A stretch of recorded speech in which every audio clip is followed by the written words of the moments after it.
Okay. Islam Sheikh, Dwayne Bey, and my Moorish American Nation family around Arrington-Bey, your wife. It is March the 8th, 2022.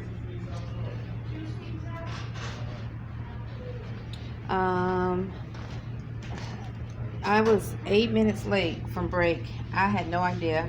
But let me explain some of the things I've been doing for the past like 8 months. I'm well. That's a black. I was going to say black Negro, but I don't know if he claim a nationality or he'd be black Negro, African American. He's a co-worker. Unless he claim a nationality, that would be his status according to constitutional law. That I meant to say African American male or black Negro, or either way, it's all the same according to constitutional law. His name is Dwayne as well. Anyway, but I was talking to you, Islam Sheikh Dwayne Bey.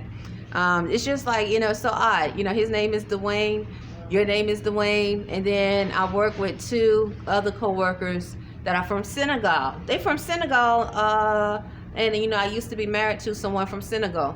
Now, I think the third one started working a few days ago. I haven't introduced myself to her yet, but I think she's from Senegal too. So, but the other two, that's what they said. They said, or they came from the country Senegal and on the continent of Africa. Isn't that interesting?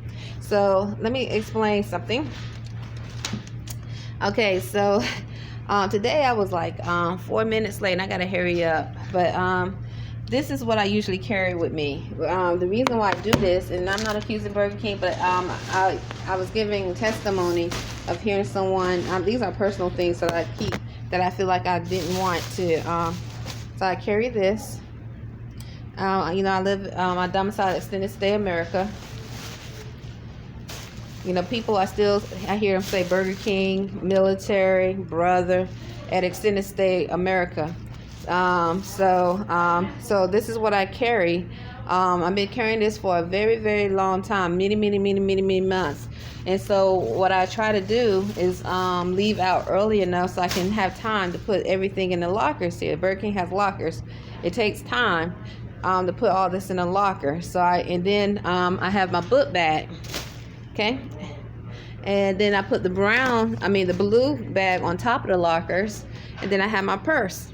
Okay, so these are things informations that I felt like I didn't want to leave at Extended Stay America. Not accusing them, but because of what I was experiencing, I was like, I don't want to take a chance. And also hearing them say, paid, we paid, I love you, she love your son, the Birdman, werewolf, your son, Imani being attacked in his sleep. It's like, why would spiritually, he's making noises in his sleep, while someone is like saying, I love you, brother, he love your son. So, even last night, or actually early today, my tablet or another tablet in the room went off. It made a noise, and then I experienced like a feedback in the room of a black Negro accent saying, like that. And I've heard that before when I first came to Annapolis, or maybe a year ago, or a year after, or 6-7 months after. And I can't remember how long, but it's been years.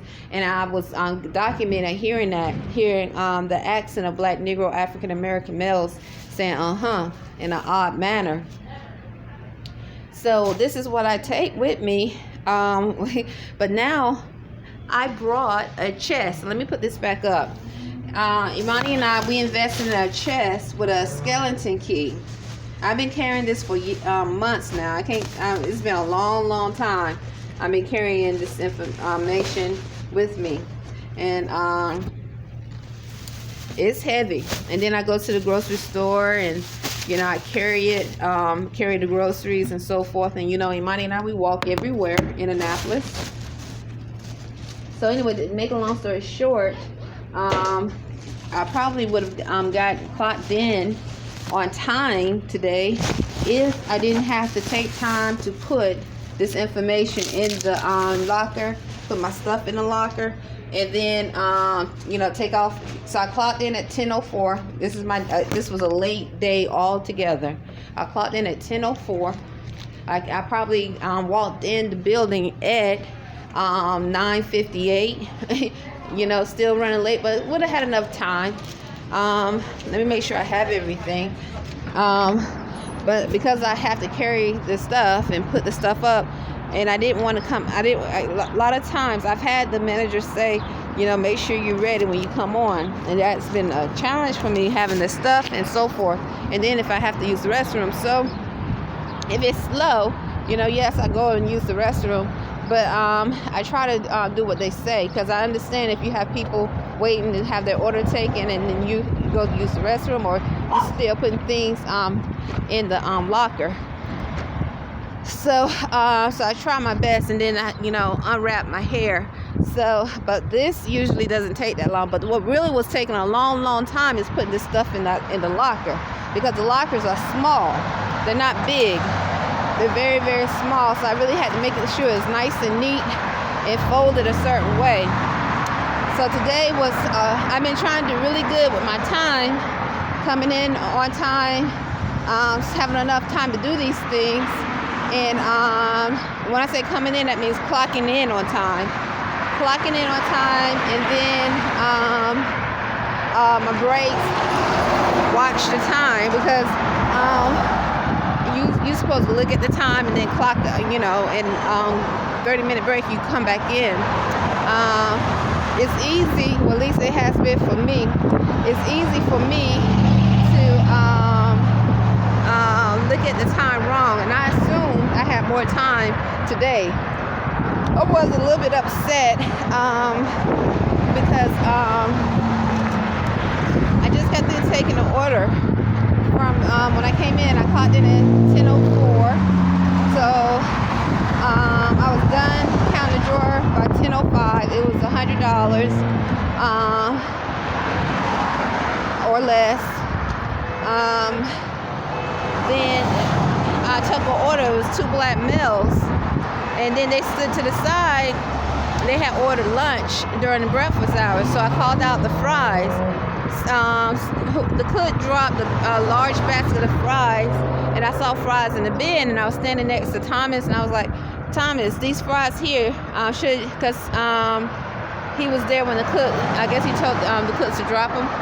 So I said, these fries okay? And he just started to like, you know, I forgot the words he said, but it was more like, I want to try to remember and put it in the words, but it's belittling.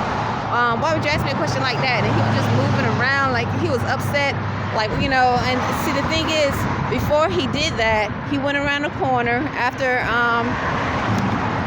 while I was taking the order of the black males, and I heard him say, and he came back around, and I heard him say the word brother. Hold on, I'm getting ready to cross the road. You know, everyone is trying to get to wherever they have to go safely. Thank you. They don't want any car accidents. They don't want no one getting activated and causing an accident. I truly understand sometimes. At first, I didn't understand a lot of things, but now I do. Because if you have you're trying to drive, you're trying to commute to make money. Anyway, I'll just leave it at that. You're trying to commute from one destination to the other.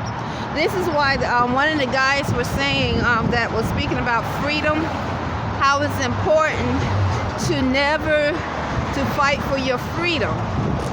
Because if you stop fighting for your freedom, one day you won't have a leg to stand on for freedom.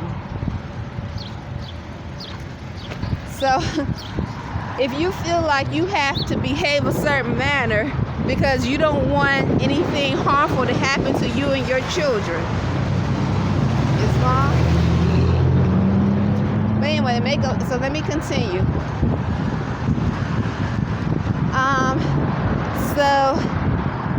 He said brother, and as he was coming back, and that's when I was standing next to him, and I was asking him about the fries, because someone dropped a whole basket of fries, and there were fries in the bin already.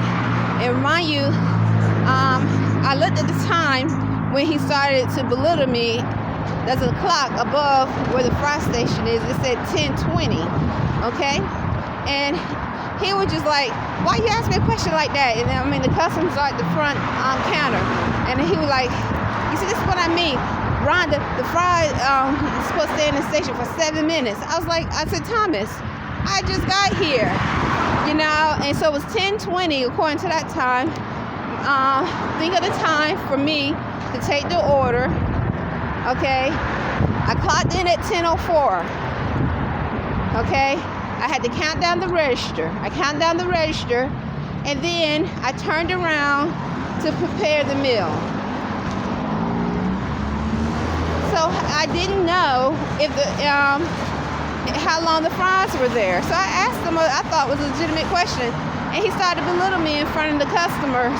And once again, this is not the first time. I mean, James has done the same thing and sort of raised their voice in a manner. And I've told you many times I hear the word, it sounds like they're saying brother. Sometimes it sounds like with the today, definitely I heard it. Definitely Thomas still say Mo and so forth. And so I even hear him saying other words that sound like as well, but in a manner where I possibly can't tell clearly. So it's like you can hear the word, but you can easily say I never said that. Islam.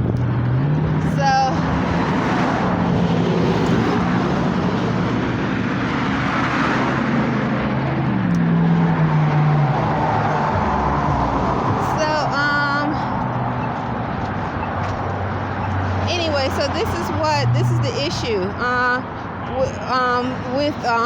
because I feel like they're personalizing situations that shouldn't be personalized. And so why would they be doing that? I don't know why. I've never implied that I want to know Thomas. I never implied personally, or James, or anybody at Burger King, but respectfully. Even now, what I do, I try to use the word guest because of respecting transgender. I can't tell you through the years how many times I made a mistake and say miss or sir, and I was wrong about the gender. But to protect myself, I say now, I always, especially if they have children, even if they have different colors, I don't go for I don't go by that because I've made a mistake. And it's easy to make mistakes and people get offended. So I always ask if they order a kid's meal. I say for a boy or girl. Or now I'm trying to say yes. Because many times I notice there at Burger King, they emphasize on the word man. Like, it seemed odd. And to me, a very odd manner. It's like a week ago, I was taking an order of a black male and black male customer. I was suggestive selling, and when I suggestive sold, he accepted the suggestive selling. And but before he said yes, okay, thought it was thought it was a police. Before he said yes, James came up beside me saying, will you just go ahead and ring up the man's order or something like that, and use the word man to, or ring the man up, that sort of thing.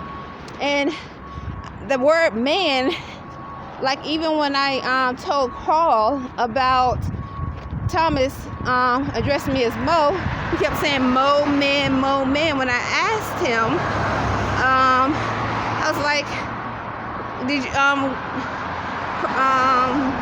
Thomas, did you call me Mo? And he didn't say no, I didn't. He just started saying Mo man, Mo man, Mo man. So, I'm not there to make someone feel like a man or to make them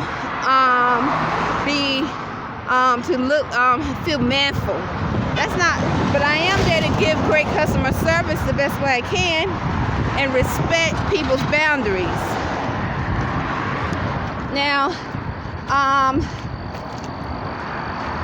if that was, or to make someone feel like a woman, that it goes, so,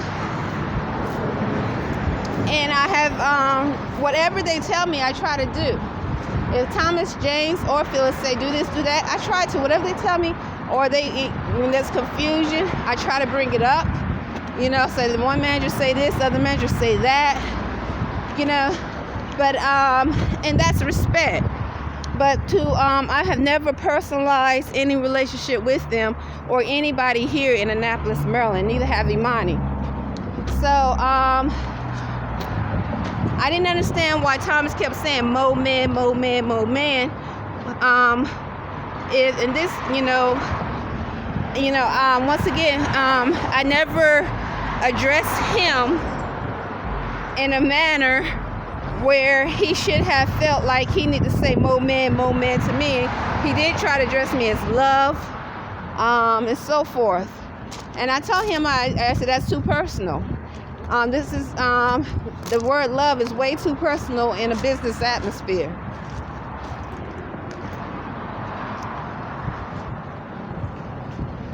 So today when I heard the word brother, he came back and he came around speaking as he was speaking to me. When I asked him a question, I didn't know. So I didn't want to. So I saw fresh fries drop. So if I see fresh fries drop, the first thing I would think is, okay, and he's the manager, we don't need all those fries. It's 10:20.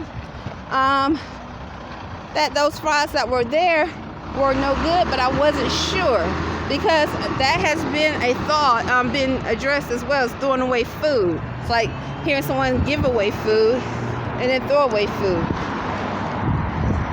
So I asked, and he brought, and if he wouldn't have said the word, or I heard him say the word brother as he came, or was around the corner, as he came around the corner, that really made me upset.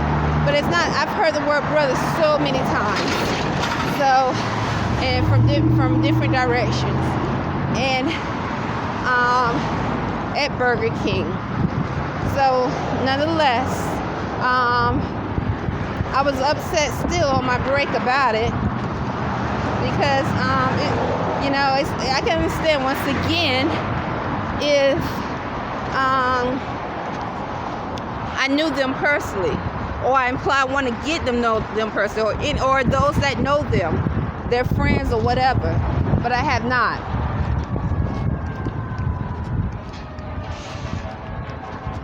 So I carry my stuff with me.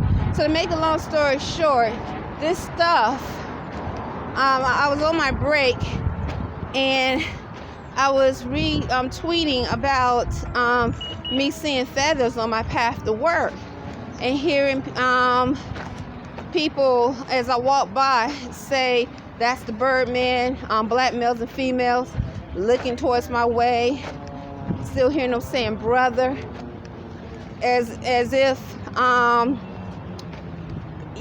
so if you see a feather constantly and you are experiencing a spiritual experience of a mongoloid or a filthy unclean spirit, and someone saying Birdman, that bird is hungry, and then you look and then you see black male and females looking at you saying brother, like you better get with a brother for protection. What is that? Okay, so now I'm not saying every black, Negro, male and female in Annapolis behave this way, or every pale skin, or those that speak Spanish, but this is what I've experienced. So the question would be, why would you have to go to the extreme to do certain things like that, to amalgamate? So once again, we're among artificial intelligence. They call themselves robots that can control technology.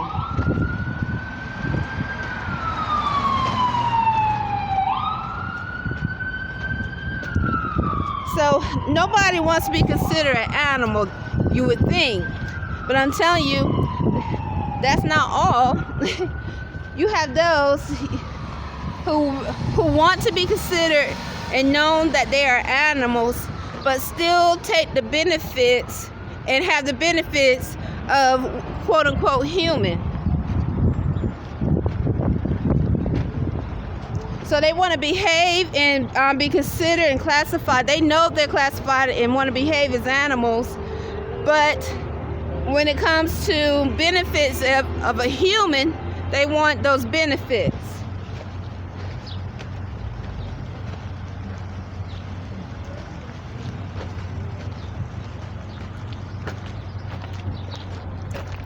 And then so what they're afraid of, that's why you might hear some of them say same. So what they're afraid of is losing those benefits or being, once again, if they behaving like animals, pugs and harmed and violent and so forth, okay? Now, if the shoe flips and turns on them, and that which have power starts to kill them as an animal, because that's what they are, animals, then they might want to say, look at this human being, I am human. Human rights.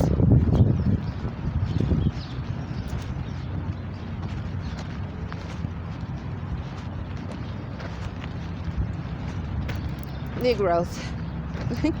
I'm sorry. This guy was walking. I don't know who he is.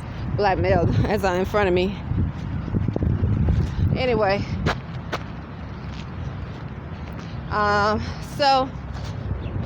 Unless he claiming nationality, that's what he would be considered. So, this is what we are among. So in that's an unclean, unnatural spirit. So you have unclean, unnatural spirits. Islam that are in the status of African American, black Negro, not all, that call themselves brother. Islam, they literally embrace that they are some form or part beast, okay? And they literally know and embrace the breeding, male and female, Islam. But they want the benefits of that Moorish history. So in Black's Law Dictionary, 4th edition, if I remember correctly, it gives a description of a Moor. So many times Moors, they say African Americans are Moors that have not claimed their nationality. And then they pull up the Black's Law Dictionary term for a Moor. Okay? Islam. Okay? So this is not so if you are an African American and you know you are of something else, but you want the benefits and the birthrights and inheritance of Moors. Okay? So you want to, so you yourself are of something else. You are violent, you are unclean, you are abusive, and you know that you are deliberately placed in a population to breed that unclean energy in different lines. And then you have Moors who know and Moors who don't, and they say, oh, that's a Moor. Those are my people. So that beast, that animal, can steal the birthrights and inheritance of Moors.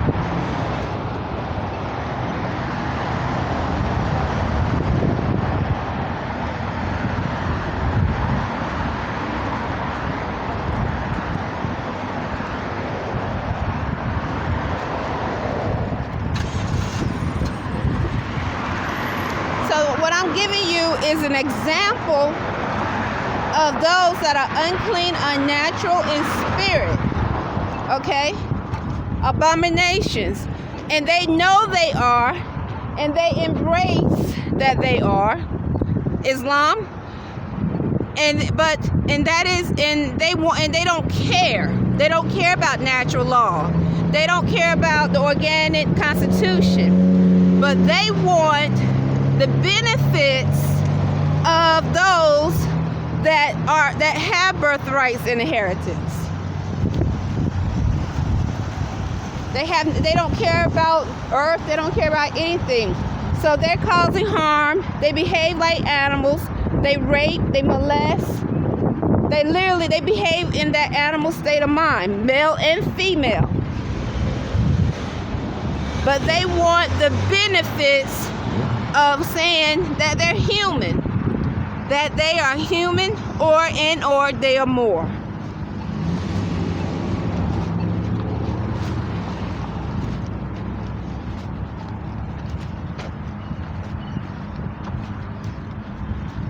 So what they do is show that they're different because they want you to play into that scheme.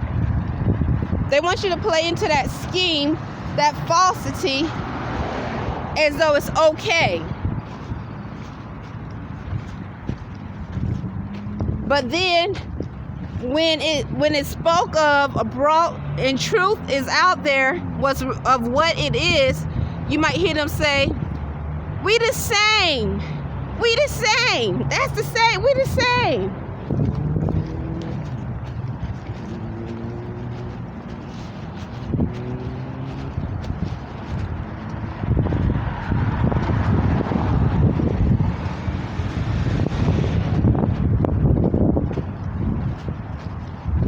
So once again, these unclean, unnatural spirits, they behave like animals.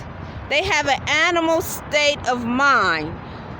They are unclean, unnatural filth and abomination. But they don't want that to stop them from getting the benefits of what you would say, those that would say human rights. And this is the truth. And so this is what we are among. Unclean, unnatural spirits. Not all, but many. So getting back, so I was pulling up documentation of every time seeing a feather, and also remembering that once again the United States Navy, Army. I'm gonna use are prevalent. I always say unnaturalized. At first, I didn't think I was among unnaturalized military, but now I would say I am 99.9. I would say 99.95. I'm gonna say 95.5% sure that there's unnaturalized Navy and Army here in Annapolis that are being used as weapons or terrorists, and many of them are of something else.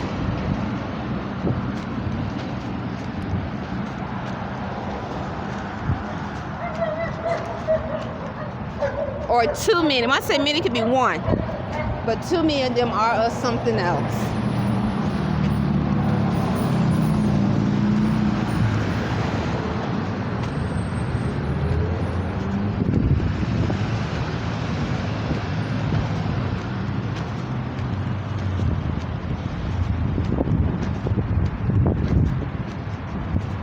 So what the TV does,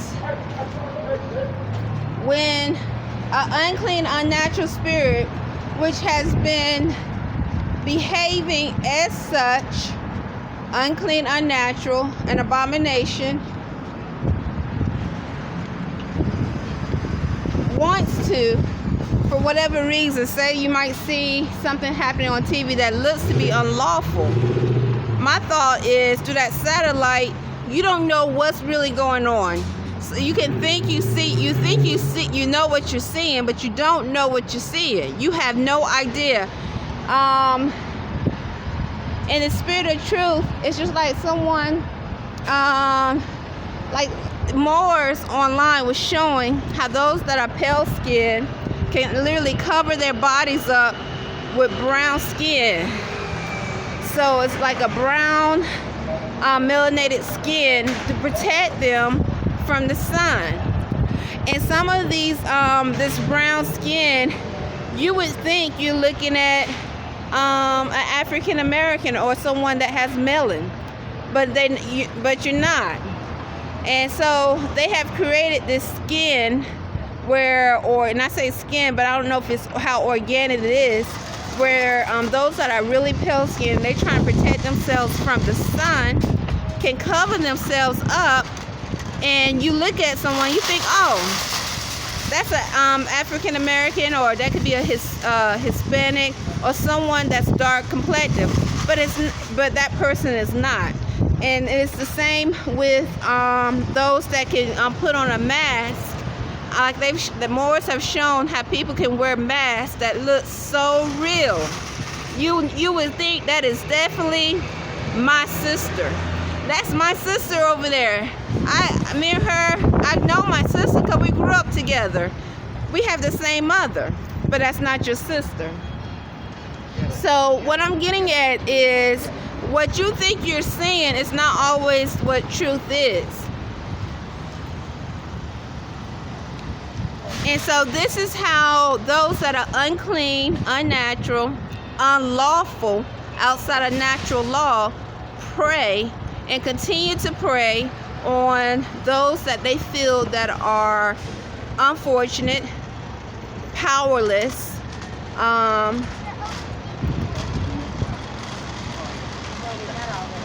that they feel that they can abuse and get away with it. And then flip the script and start saying racist. She racist. Or he's racist. Or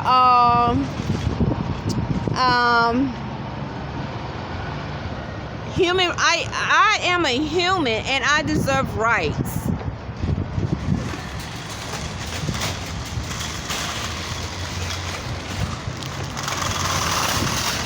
I'm going to say that again. I am a human and I deserve rights. Just flip it. Okay? Because they're playing both sides. They're using the visual, physical appearance, the science of visualization. Okay? And because they know for years and years and years, this is what many inhabitants rely on. Visualization without knowing the truth of who and what he or she or it is.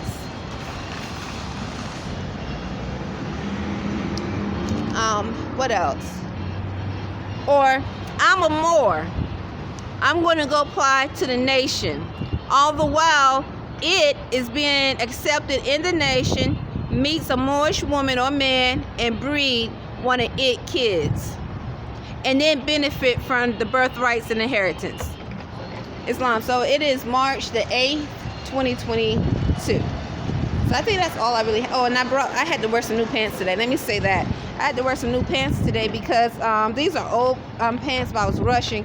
These have a little tear in them. I don't know if you can see, but I've been keeping my legs closed because I got caught in the rain yesterday. I was so tired.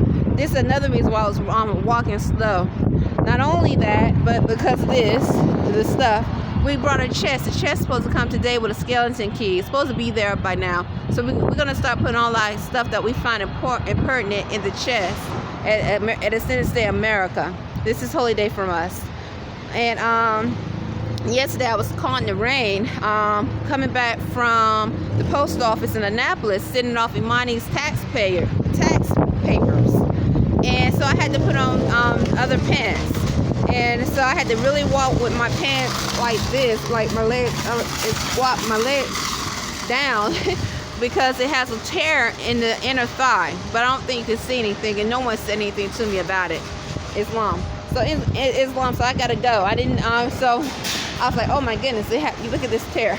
So, all right, I'll talk to you later.